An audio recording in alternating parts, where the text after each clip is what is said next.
औज़ुबिल्लाहिमिनश्शैतानिर्रजीम बिस्मिल्लाहिर्रहमानिर्रहीम। देखने और सुनने वालों को अस्सलाम वालेकुम वरहमतुल्लाहि वबरकातुहू।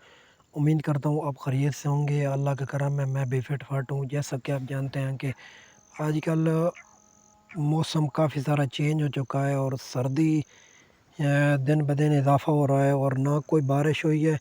और इस वजह से ना परिंदों में काफ़ी सारी बीमारियां आ चुकी हैं। तो इस हवाले से मैं आज की वीडियो आपके साथ शेयर कर रहा हूँ। तो वीडियो अपलोड करने से पहले हमेशा की तरह एक ही गुजारिश है कि अगर आप मेरे चैनल पर नए हैं तो चैनल को सब्सक्राइब कर दें, बेल के बटन को ऑल पे प्रेस कर दें, ताकि जब भी इस किस्म की कोई नई वीडियो अपलोड की जाएगी तो आपके पास नोटिफिकेशन आ जाएगा, आप आसानी से वीडियो वॉच कर लिया करें। कोशिश कीजिएगा कि वीडियो अपने दोस्तों के साथ शेयर कीजिएगा ताकि किसी और का भी फ़ायदा होगा।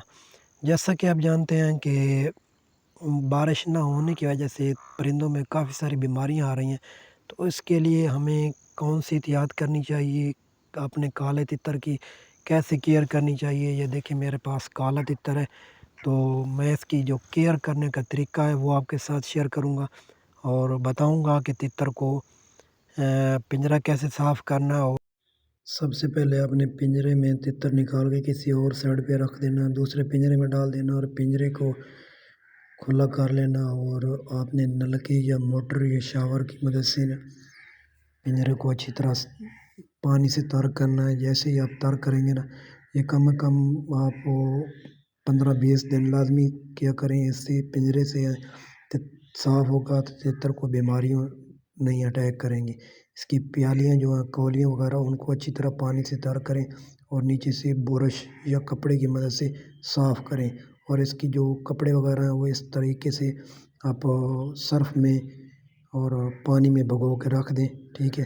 तकरीबन आधा घंटा पड़े रहें, उसके बाद आपने इनको अच्छी तरह बाहर निकाल के, ठीक है, गद्दी वगैरह, चोटी वगैरह जो तितर की होती है वो निकाल के इसको ब्रश की मदद से अच्छी तरह साफ़ करना है, ठीक है। साफ़ करने के बाद आपने फिर इसको खुश्क करना है, ठीक है। और फिर आपने पिंजरे को साफ़ करना है। ये देखिए मैं गद्दी साफ़ कर रहा हूँ, ऊपर से ब्रश मारूंगा, ठीक है।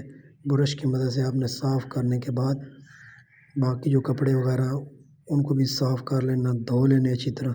ये ब्रश है और ये देखिए ब्रश से मैं धो रहा हूँ, ठीक है। इससे मैल कुचैल जितनी भी बीमारी होगी, मिट्टी वगैरह होगी, वो ख़त्म हो जाएगी सर्फ़ की वजह से और साफ़ हो जाएगा।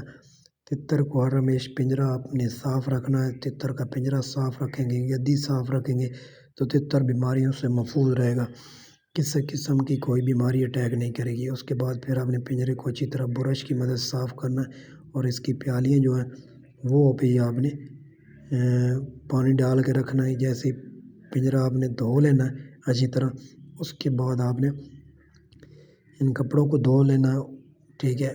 फिर आपने सर्फ़ वाला पानी जो होगा पिंजरे के ऊपर अंडेल दें, ठीक है। इस तरकीब के साथ कि पिंजरा आपका साफ़ हो जाएगा, उसमें मैल कुचैल जो भी बीमारी होगी वो ख़त्म हो जाएगी, मिट्टी वगैरह ख़त्म हो जाएगी। फिर पिंजरे को आपने उल्टा करना है, ये उल्टा करके ब्रश की मदद से आपने फिर साफ़ करना, ठीक है। पहले पानी से अच्छी तरह तर कर लें, ठीक है, ब्रश की मदद से तर करना। और उसके बाद आपने जैसे तमाम हर चीज़ धो लेनी है तो इस तरह कपड़े में तार के ऊपर लटका दें, इससे पिंजरा साफ़ हो जाएगा। उसके बाद जैसे ही खुश्क होगा पिंजरा और कपड़े वगैरह, फिर इसको साफ़ सेट करके तितर तब तक आप मिट्टी में रखें या किसी और पिंजरे में रखें, आपकी मर्ज़ी।